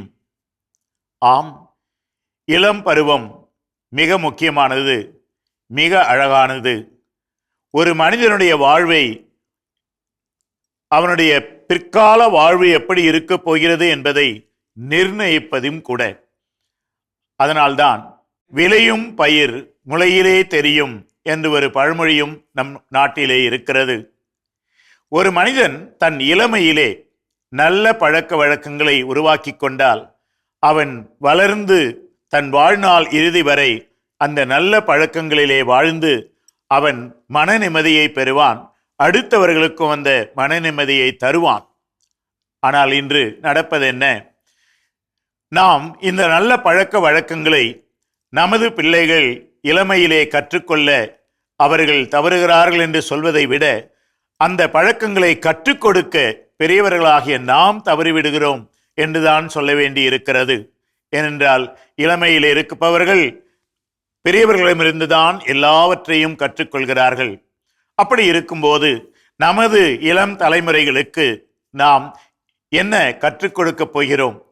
இளமையில் ஒருவர் உருவாக்கி கொண்ட நல்ல பழக்கம்தான் ஒரு மனிதரின் வாழ்நாள் முழுவதும் அவருக்கு சிறப்பை கொடுக்கும் என்று சொன்னால், இப்போதே நமது இளம் தலைமுறையினருக்கு நல்ல மதிப்பீடுகளை, நல்ல பழக்க வழக்கங்களை, நல்ல செயல்பாடுகளை நாம் கற்றுக் கொடுத்தோம் என்றால் அவர்கள் மகிழ்ச்சியோடு வாழ்வார்கள். அந்த மகிழ்ச்சி மற்றவர்களுக்கும் பரவும். இதை மனதிலே நினைத்து நாம் செயல்படுவோமா? இளைய தலைமுறையினர் மீது நம் கவனத்தை செலுத்தி அவர்களுக்கு நல்ல பழக்க வழக்கங்களை நமது வாயாலும் நடத்தையாலும் முன்மாதிரியாலும் வாழ்ந்து காட்டி அந்த நல்ல பழக்க வழக்கங்களை அவர்கள் கற்றுக்கொள்ள முயற்சி எடுப்போமா? இந்த முயற்சியிலே நீங்கள் வெற்றி பெற்று மகிழ்ச்சியோடு வாழ உங்களை வாழ்த்துகிறேன். சிறப்பான ஆன்றோர் வாக்கு பகுதியை பார்த்துட்டு வந்துட்டோம். இன்னைக்கு வந்து கஷ்டமான காலகட்டத்துல எப்படி நம்மளால ஈஸியா ஹேண்டில் பண்ண முடியும் அப்படின்னு சொல்லி பேசிட்டு இருக்கோம் ஜோஸ். அடுத்ததா எப்படி இதை ஈஸியா ஹேண்டில் பண்ணலாம்? ஸோ அடுத்ததா ஈஸியா கூலா ஹேண்டில் பண்றதுக்கு செய்ய வேண்டிய விஷயம் என்னன்னா, பிற மனிதர்கள் மீது நம்ம வைத்திருக்கக்கூடிய எதிர்பார்ப்புகள் அப்படின்னு ஒன்று இருக்கு இல்லைங்களா? எல்லாருமே, அதாவது தெரிஞ்சவங்க தெரியாதவங்க எல்லாருமே ஏதோ ஒரு எதிர்பார்ப்பு என்ன பண்ணிருக்கிறோம், வச்சிருக்கிறோம்.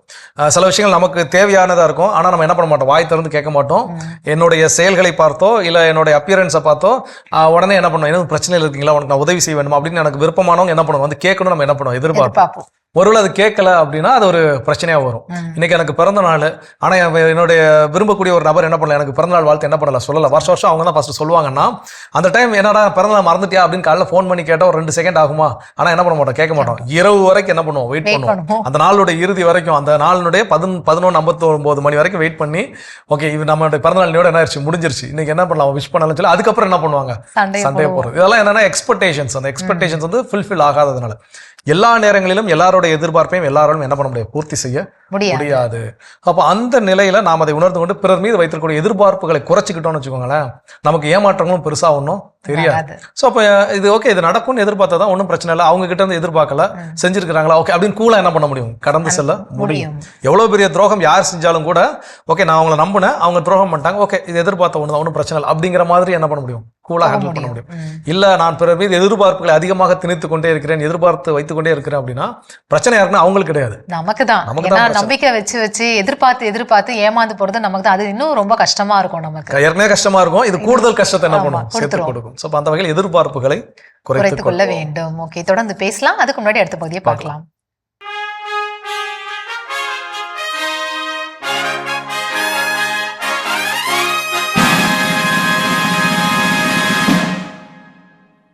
மாதா தொலைக்காட்சி நேயர்கள் அனைவருக்கும் அன்பின் வணக்கம். இந்தியராகிய நாம் என்ன இந்த தொலைத்தொடரின் வழியாக உங்களோடு நான் இந்த நாளில் இணைந்தமைக்காக நன்றியை அன்போடு தெரிவித்துக் கொள்கின்றேன். இந்த மத்திய தேர்வாணைய பணி, மாநில தேர்வாணையங்கள், இவற்றை பற்றி நாம் பார்த்து கொண்டிருக்கிறோம். இவற்றில் இருக்கின்ற தேர்வாணையர்கள் மிக மிக முக்கியமானவர்கள். இவர்களுடைய கைகளில் தான் லட்சம் இளையோருடைய எதிர்காலம் ஒப்படைக்கப்பட்டிருக்கிறது என்பதை நாம் பார்த்திருக்கிறோம். இவர்களுடைய கரங்களில் தான் இந்தியாவினுடைய மக்களாட்சியினுடைய எதிர்காலம் அடங்கியிருக்கிறது என்பதை நாம் பார்த்து கொண்டிருக்கிறோம். என்றால் ஒவ்வொருடைய பொறுப்பும் முக்கியமானது. இவர்களை தெரிந்தெடுப்பதில் அரசுகள் தவறிவிடக்கூடாது என்பதற்காக நல்ல அரசுகளை தேர்ந்தெடுக்க வேண்டிய பொறுப்பும் நம்மிடம் இருக்கிறது என்பதை நாம் பார்த்து கொண்டிருக்கிறோம்.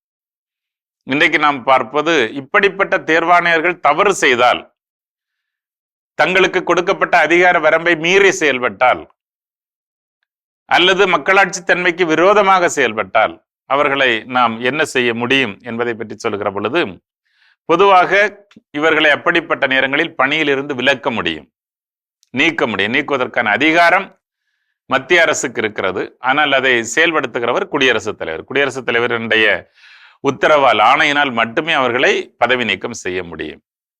அதற்கான ஒரு நடைமுறை இருக்கிறது. இந்த நடைமுறை கூட பாருங்க, இவர்கள் எவ்வளவு உயர்வாக மதிக்கப்படுகிறார்கள் என்பதை சுட்டிக்காட்டுவதென்ற அடையாளமாக இருக்கிறது. ஏன்னா ஒருவரை வெளியே அனுப்புவதற்கே இவ்வளவு பெரிய நடைமுறைகள் இருக்கிறது என்றால் அவர் எவ்வளவு பெரிய பொறுப்பில் இருக்கிறார் அப்படிங்கிறது வந்து மிக முக்கியமானது. குடியரசுத் தலைவரே நேரடியாக தலையிட்டு தான் இவர்கள் மீது நடவடிக்கை எடுக்க முடியும்.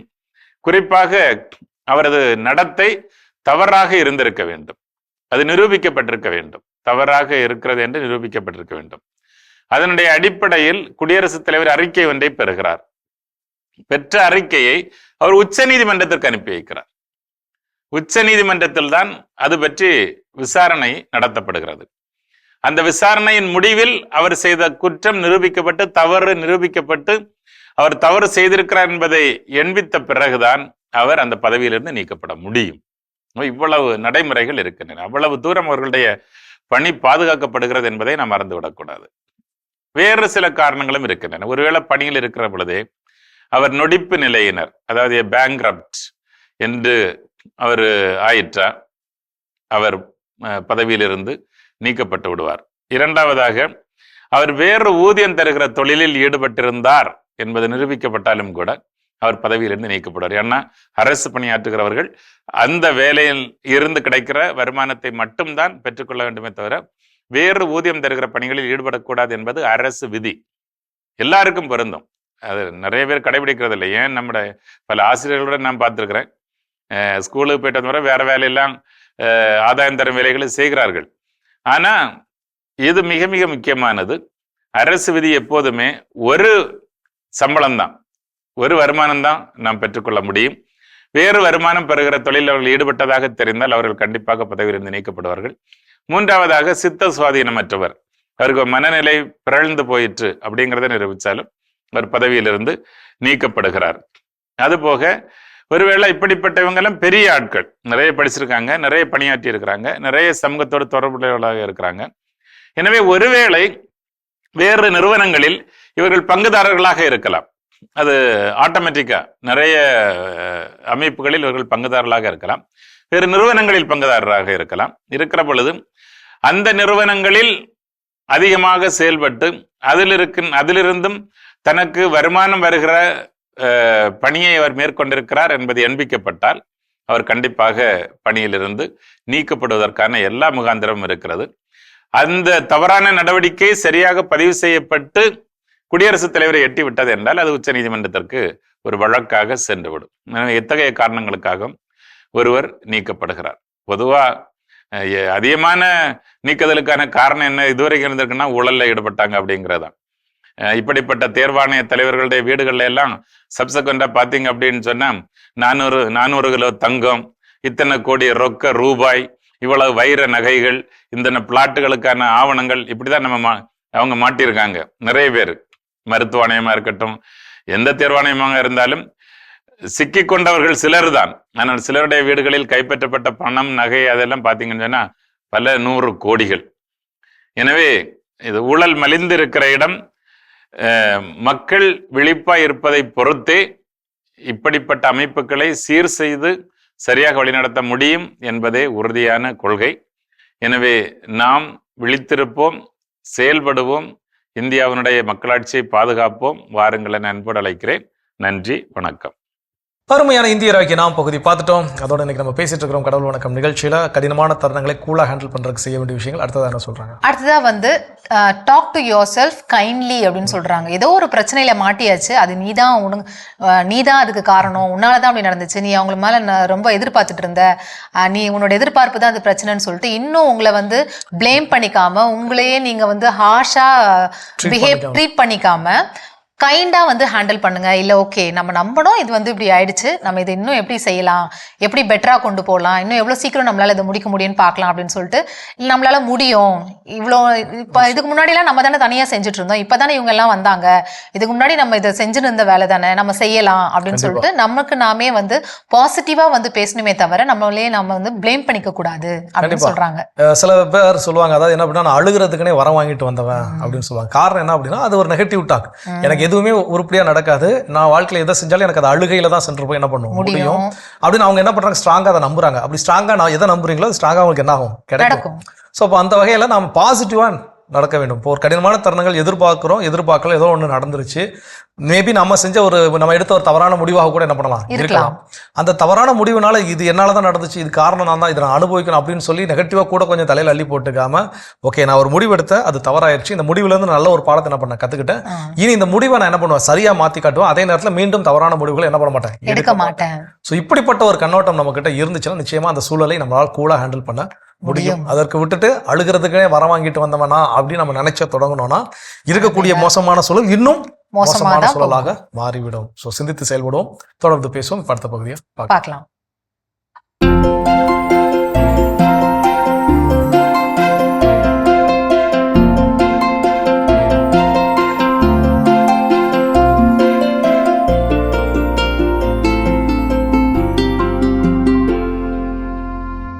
அனைவருக்கும் வணக்கம். இன்றைய பதிவில் நம்ம பார்க்க போகிற முக்கியமான விஷயம் வந்து நம்மளுடைய தென்னை விவசாயிகளுக்காக. தமிழ்நாடு ஃபுல்லாக இருக்கக்கூடிய தென்னை விவசாயிகள் இந்த டிசம்பர் மாதம் 15ஆம் தேதி, அதாவது மழை முடிந்ததற்கு அப்புறம் வந்து கொஞ்சம் அதிகமாக என்ன சொல்கிறாங்கன்னா, பூக்கள் கீழே கொட்டுதுங்க, குறும்பை கொட்டுது அப்படின்னு ஒரு செய்தியை சொல்லிக்கிட்டே இருக்காங்க. அல்லது ஒரு பாலை விட்டுச்சுன்னா பாலையில் இருக்க எல்லாமே கொட்டி போய் வெறும் மாறுதான் நிற்கிது, இந்த செய்தியை சொல்கிறோம். இதை யார் அதிகமாக சொன்னதுன்னா கன்னியாகுமரி மாவட்டம். கன்னியாகுமரி மாவட்டத்திலேருந்து திருநெல்வேலி, தூத்துக்குடி, இங்கேருந்து தான் அதிகமான தொலைபேசி வந்தது. அதுக்கப்புறம் வந்து பார்த்தா புதுக்கோட்டை, நம்மளுடைய நாமக்கல், தருமபுரி, திருவண்ணாமலை இந்த பகுதியிலேருந்து. இப்போ கடந்த 3 நாட்களாக நம்ம வந்து முக்கியமான சத்துக்களை பற்றி பார்த்தோம். மழைக்காலம் முடிஞ்சோடனே நம்ம மண்ணிலிருந்து வெளியே போகிற முதல் சத்து சாம்பல் சத்து. இந்த சாம்பல் சத்து எதுக்கு பயன்படும் அப்படின்னா ஒட்டுறதுக்கு பயன்படும். இந்த பூ வந்து இந்த செடியோடு ஒட்டணும், இல்லது இந்த பூ வந்து மகரந்த சேர்க்கை முடிஞ்சு காயாக மாறிடுச்சு, காய் ஒட்டணும் அப்படின்னா எது வேணும் அப்படின்னா சாம்பல் சத்து வேணும், சுண்ணாம்பு சத்து வேணும், போரான் சத்து வேணும். அது இருந்தால் அது ஒட்டிகிட்டு இருக்கும். அது ஒட்டுறதுக்கு இன்னொன்று என்ன வேணும்? ஈரம் வேணும். ஈரம் வேணும். அந்த ஈரமே இருந்தாலும் ஒட்டாமல் கீழே உழுகுது. என்ன காரணம்? இந்த இடத்துல அழுகல் இருக்குது. அழுகல் இருக்கிறதுனால ஒட்ட மாட்டேங்குது. இவ்வளோதாங்க காரணம். புரிஞ்சுக்கிட்டீங்களா? இந்த பதிவை பார்க்குறவங்க தயவுசெய்து எழுதி வச்சுக்கோங்க. அல்லது வந்து சந்தேகம் இருந்தாலும் கீழே நம்பரில் கேட்டுருங்க. சரிங்களா? நான் சொல்கிறேன், திருப்பியும் சொல்கிறேன். தென்னை மரம் வச்சுருக்கவங்க வீட்டில் வச்சுருந்தாலும் சரி, வெளியில் தோட்டங்களாக வச்சுருந்தாலும் சரி, நீங்கள் என்ன செய்யணும்னா பக்கத்தில் இருக்க வேளாண்மை துறை அலுவலகத்தில் போய் அல்லது தனியார்கிட்ட போய் 2 பூஞ்சை தொற்றுக்கான திரவங்கள் வாங்கணும். ஒன்று என்ன அப்படின்னா ட்ரைகோடர்மா விரிடி, இன்னொன்று சூடோமோனாஸ். Trichoderma viride, Pseudomonas. எதுக்கு இது ரெண்டும்? இதோட முக்கியத்துவம் என்ன? இது வந்து பூஞ்சைகளுக்காக கொடுக்கக்கூடிய மருந்து பொருள். இது வந்து உயிரியல் திரவம், விலை கம்மி, மண்ணை கெடுக்காது, வேற பாதுகாக்கும், பறவும். அது வந்து ஈரம் இருக்கிற அளவுக்கு பரவும், பரவி போய் மண்ணில் இருக்கக்கூடிய தீமை செய்யக்கூடிய பூஞ்சைகளை கொல்லும். அப்படி கொல்றதுனால நல்ல தண்ணீர் உள்ளே போகும், நல்ல சத்துக்கள் உள்ளே போகும். அப்போ இது வாங்கிக்கணும். 2வது, முறையான தண்ணி கொடுக்கணும். நம்ம என்ன செஞ்சிட்டோம்?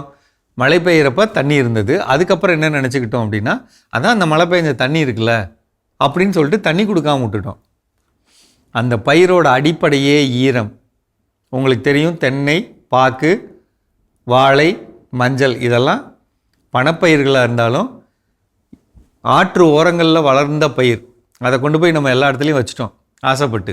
அப்போ அதுக்கு வேணுங்கிற தண்ணி கொடுக்கணும். ஒரு நாளைக்கு 40 லிட்டர்லேருந்து 60 லிட்டர் தண்ணி தரணும். காலையில் கொடுத்தோம்னா சாயந்தரம் அது காஞ்சா பரவாயில்ல, அதுக்கு அடுத்த நாள் கொடுக்கணும். இதை வச்சுக்கணும். இப்போ இந்த ட்ரைகோடர்மா விரிடியோ சூடோமோனாஸோ வாங்கினோம்னா ஒரு மரத்துக்கு 10 மில்லி அப்படிங்கிற அளவில் கலந்து மரத்தை சுற்றி ஊற்றணும். இது கூட மற்ற இடுபொருள்களையும் கலந்து ஊற்றணும். இதுதான் பண்ணணும். மீண்டும் சந்திப்போம், இதை பற்றி பேசுவோம்.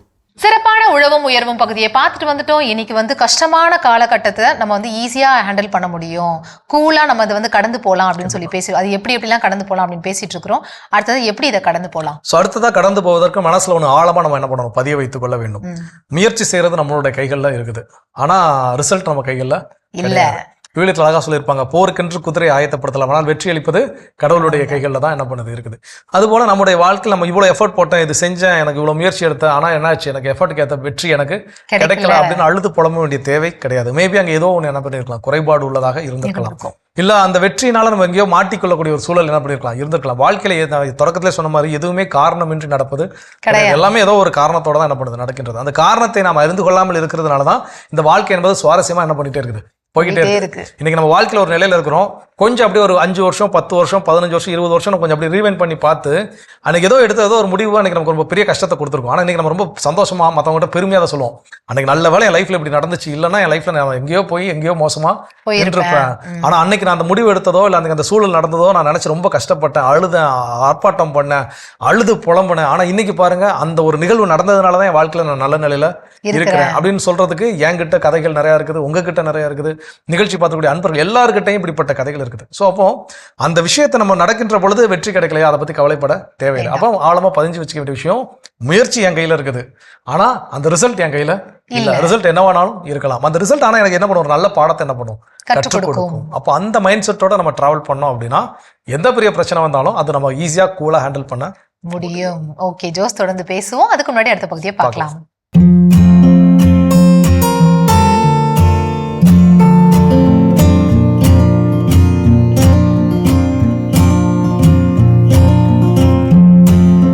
அன்பான மாதா தொலைக்காட்சி நேயர்களுக்கு வணக்கம். இன்றைய நிகழ்ச்சியில நம்ம பெண்களுக்கான இன்ஃபெர்டிலிட்டி, பெண்களுக்கு குழந்தையின்மைக்கு என்னென்ன காரணங்கள், எந்த அளவுக்கு பாதிப்பு ஏற்பட்டு இன்னைக்கு பெண்கள் கஷ்டப்படுறாங்க அப்படிங்கிறது இன்னைக்கு உலகறிந்த விஷயம்.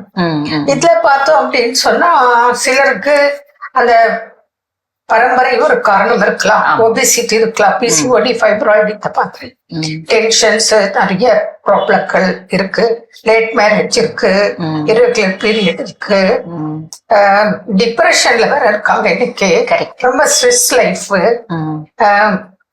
மெயினா நம்ம பார்த்தோம்னா ஃபுட்டு கூட இன்னைக்கு தவறான உணவு பழக்க வழக்கம் தான் மக்கள் மத்தியில இருக்கு. நம்ம சாப்பிட்றோம், செலவழிக்கிறோம், அது முக்கியம் இல்ல, நம்ம என்ன சாப்பிட்றோம், நம்ம ஹெல்த்துக்கு என்ன தேவை அப்படிங்கறத கவனிக்காம போயிட்டு இருக்கோம். சின்ன குழந்தைல இருந்து பெரியவங்க வரைக்கும் லைஃப்ல இப்போ அப்படித்தான் போயிட்டு இருக்கு. அதனால இன்ஃபெர்டிலிட்டி, ஃபீமேல் இன்ஃபெர்டிலிட்டிக்கு மெயின் என்னென்ன பிரச்சனைகளால இன்னைக்கு மக்கள் பாதிக்கிறாங்க, அதுதான் இன்னைக்கு நம்ம பேசணும். கண்டிப்பா பொதுவா பாருங்க, பெண்கள் குழந்தையின்மை, மலட்டுத்தன்மை அப்படின்னா அதுக்கு 2 வகையா பிரிக்கிறாங்க. ஒண்ணு பிசியோலஜிக்கல் காஸ், உடல் சார்ந்த உபாதைகள், உடல் சார்ந்த பிரச்சனைகள். இன்னொன்னு சைக்காலஜிக்கல் காஸ். சைக்காலஜிக்கல் காஸ் தான் மேடம் சொன்ன மாதிரி பாத்தீங்கன்னா stress, anxiety, phobia, excessive depression, இதெல்லாம் போகும். அதே மாதிரி நமக்கு பிசியோலஜிக்கல் காஸ் அப்படின்னும் போது கர்ப்பப்பை சார்ந்த பிரச்சனைகள். கர்ப்பப்பையில பாத்தீங்கன்னா அடினோமயோசிஸ் இருக்கு, ஃபைப்ராய்டு இருக்கு, பல்கி யூட்ரஸ் இருக்கு, எண்டோமெட்ரியோசிஸ் இருக்கு. இது குழந்தையின்மைக்கு ஒரு மெயின் ரீசனா இருக்கு. ரெண்டாவது தைராய்டு ப்ராப்ளம். இந்த தைராய்டுல ஹைப்போதைராய்டிசமும் ப்ராப்ளம், ஹைப்பர் தைராய்டிசமும் ப்ராப்ளம். சரிங்களா?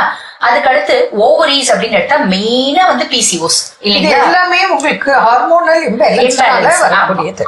இம்பேலன்ஸ், இன்சுலின் எதிர்ப்பு தன்மை அப்படிம்பாங்க. அந்த இன்சுலின் எதிர்ப்பு தன்மையினால வர்றது. இன்னொரு காஸ் என்ன அப்படின்னா கருக்குழாய், 2 கருக்குழாயுமே அடைவு இருக்கிறது, இல்ல பாத்தீங்கன்னா கருக்குழாயில இன்ஃபிளமேஷன் இருக்கிறது. இந்த மாதிரி காசும் உண்டு. இன்ஃபெக்ஷன் இருக்கும், ஆமா, டிபி இருக்கலாம், கேன்சர் இருக்கலாம். ஆமா இந்த மாதிரி காசு. இன்னொரு விஷயம் என்ன அப்படின்னா wake கோயிஷன், frequent கோயிஷன். Husband wife relationship இருக்கிறது ரொம்ப நாள் கழிச்சு ரொம்ப ரேரா இருக்கிறது. இன்னொன்னு ஃப்ரீக்வெண்டா இருக்கிறது, இதுவும் இருக்கு இல்லைங்களா? ஆமா. அதே போல இப்ப பாத்தீங்கன்னா பீரியட் வராது, இவங்க பெண்கள் நினைச்சிருப்பாங்க கன்சீவ் ஆயிருக்குன்னு.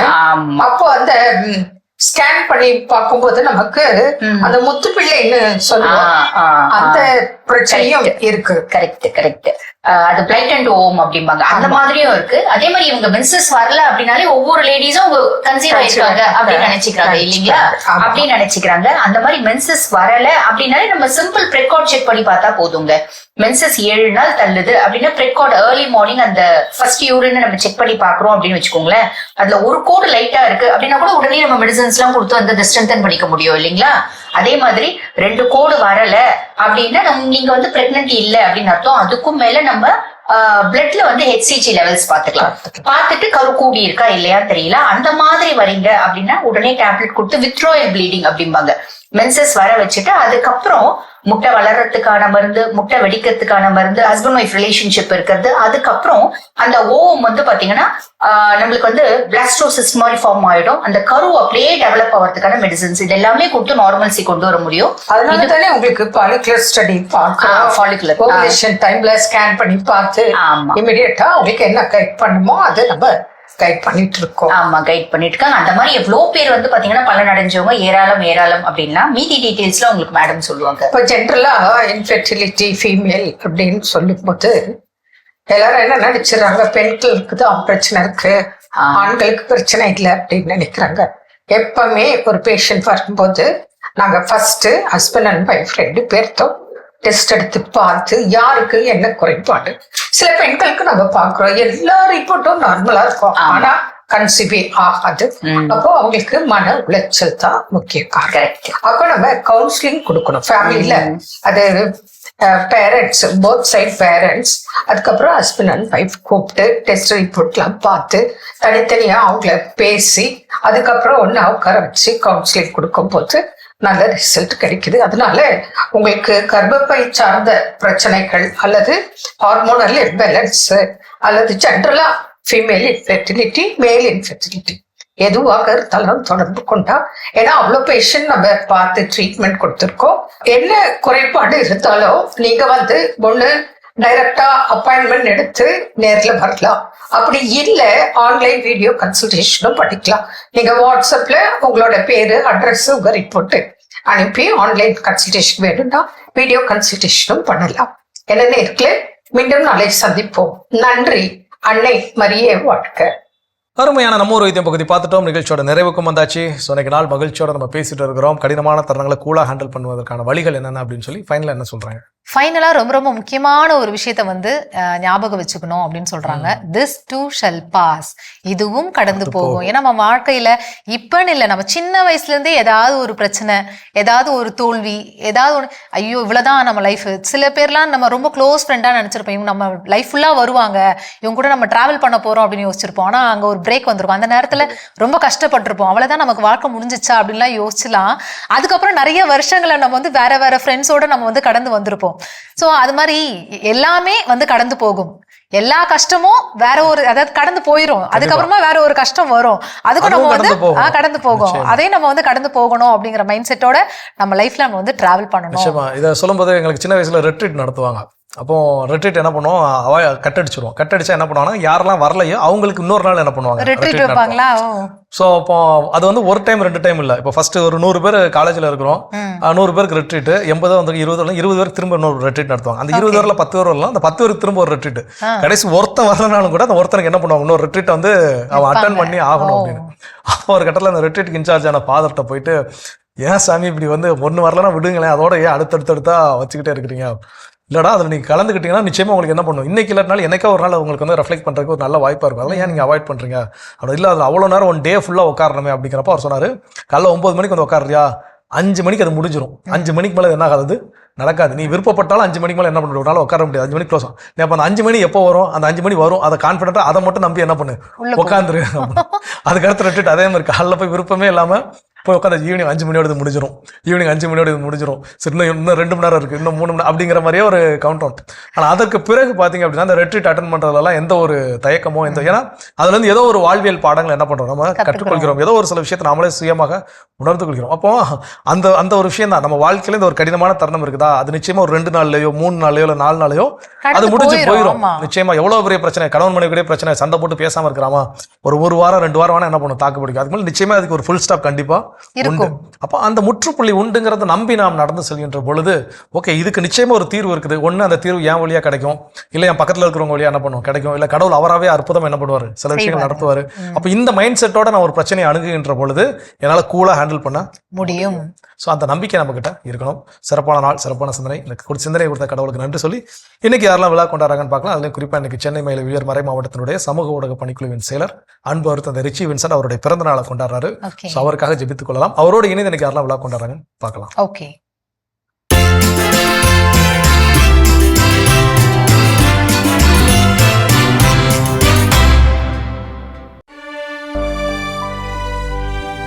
இன்று பிறந்தநாள் காணும் சென்னை மயிலை உயர்மறை மாவட்டத்தின் அருட்பணியாளர் மற்றும் மாதா தொலைக்காட்சியின் சமூக ஊடக பணிக்குழுவின் செயலராக பணிபுரியும் அருட்பணியாளர் ரிச்சி வின்சென்ட் அவர்களுக்கு நல்வாழ்த்துக்கள்.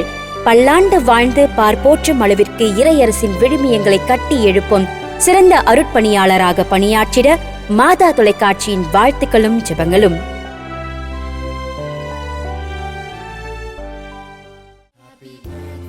அந்தோனி பிரஷித் இன்று தனது பிறந்த நாளினை கொண்டாடுகிறார். இவரை வாழ்த்துபவர்கள் அப்பா, அம்மா, பிராங்க், ஜெனிதா, தாத்தாக்கள், பாட்டிகள், Prabhu, Shantha, Sabari, Muthu, Mary, Shilpa, Jason, Angelina, Aidan, Esther, Yoshva, குடும்பத்தினர், உறவினர்கள் மற்றும் நண்பர்கள். சிறப்பான விழா கோலம் பகுதியை பார்த்துட்டு வந்தாச்சு. இன்னைக்கு யார் யாரெல்லாம் விழா கொண்டாடினாங்களோ அவங்க எல்லாருக்குமே நம்ம வாழ்த்துக்களை சொல்லிட்டோம். இப்ப அவங்களுக்கான இறையாசிர் காத்துட்டு இருக்கு, அதையும் பார்த்துடலாம்.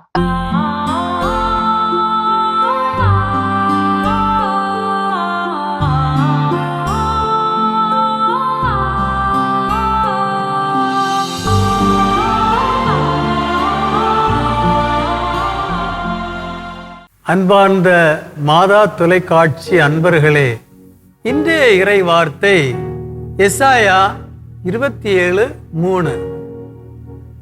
ஆண்டவராகிய நானே அதன் பாதுகாவலர், இடையராது அதற்கு நான் நீர் பாய்ச்சுகின்றேன். எவரும் அதற்கு தீங்கு விளைவிக்காதவாறு இரவும் பகலும் அதற்கு காவலாயிருக்கின்றேன். இஸ்ரேல் மக்களுக்கு கடவுள் எவ்வாறு தொடர் பாதுகாப்பு அளிக்கிறார் என்பதை விளக்குவதாக இன்றைய இறை வார்த்தை அமைந்துள்ளது. ஒரு விவசாயி தன் நிலத்தில் திராட்சை தோட்டத்தை உருவாக்குவது போலவும் அதற்கு நீர் பாய்ச்சுவது போலவும் மேலும் அதை இரவும் பகலும் பாதுகாப்பது போலவும் கடவுள் இஸ்ராயல் மக்களுக்கு தனது தொடர் பாதுகாப்பை வழங்குகிறார். நாம் கடவுளின் திராட்சை தோட்டம். நேற்று கடவுள் நம்மை உருவாக்கினார். இன்று கடவுள் நமக்கு நீர் பாய்ச்சுகிறார். இரவும் பகலும் இடைவிடாது காவல் செய்கிறார். இக்காலமும் நம்மோடு இருக்கும் இறைவனின் தொடர் பாதுகாப்பை உணர்வோம். பயமின்றி பயணிப்போம். இந்த நாள் இறை ஆசிரியரின் நாளாய் அமையட்டும். எல்லாம் வல்ல இறைவன், தந்தை, மகன், தூய ஆவியார் உங்கள் அனைவரையும் ஆசீர்வதிப்பாராக. ஆமேன். மிகச்சிறப்பு. நம்ம அன்பு ஆயரோட இறையாசிர் நம்ம அனைவருக்கும் நிறைவாக கிடைச்சிருக்குது. இன்றைய மகிழ்ச்சியான நாளில் நாம் கற்றுக்கொண்ட மகிழ்ச்சியான வாழ்க்கை பாடம், கடினமான தரங்களை கூலாக ஹேண்டில் பண்ணுறதுக்கான வழிகள். எதுவுமே பெரிய கடினம் கஷ்டம் அப்படின்னு சொல்லி கிடையாது. எல்லாருடைய வாழ்க்கையிலும் கடினமான தரங்கள் நிச்சயமாக இருக்கும், இருந்து கொண்டே தான் இருக்கும். அதை கடந்து வருவதற்கு தேவையான ஆற்றலை அதற்கு முன்னதாகவே கடவுள் நமக்கு என்ன பண்ணியிருக்கிறார், கொடுத்திருக்கிறார். அப்போ அந்த வலியும் வேதனையும் தாங்கக்கூடிய ஆற்றல் நமக்குள்ள இருக்குது. அதை கடந்து வரக்கூடிய ஒரு மிகப்பெரிய சக்தி நமக்குள்ள என்ன பண்ணுது இருக்குது. அதை உணர்ந்து கொள்வதற்கான சிந்தனையை என்னை கடவுள் நமக்கு கொடுத்திருக்கிறார். இந்த சிந்தனையை பயன்படுத்துவோம். மீண்டும் கடவுளுக்கு நன்றி சொல்லி இன்னைக்கு நம்ம நிகழ்ச்சியை நிறைவு செஞ்சதுனால இனிதே தொடங்கலாம். ஓகே, அன்பார்ந்தவர்களே, நேர்நிலையாக சிந்திப்போம், நேர்நிலையாக வாழ்வோம், மகிழ்ந்திருப்போம் என்ற இந்த ஒரு சிந்தனையோடு இன்றைய கடல் வணக்கம் நிகழ்ச்சியை நாங்கள் நிறைவு செய்கிறோம். இந்த நாள் இனிய நாளாக அமைய மாதா தொலைக்காட்சியின் வாழ்த்துக்களும் ஜெபங்களும். மீண்டும் உங்களை கடவுள் வணக்கம் நிகழ்ச்சியில் சந்திக்கும் வரை உங்களிடமிருந்து விடைபெறுகின்றோம். இயேசுவுக்கே புகழ், மரியே வாழ்க. நீ ஆர்ட்ஸ் தானடா படிச்ச, எப்படி ஐடில வேலை பாக்குற? எந்த டிகிரினாலும் பரவாயில்லண்ணா. சென்னையில் இருக்க எஸ்எல்ஏ ஐடி ட்ரைனிங் இன்ஸ்டியூட் தான் நான் ட்ரைனிங் எடுத்தேன். மாசம் 30,000 சம்பாதிக்கிறேன். சூப்பர்டா. For IT training and placement, contact 8870767784.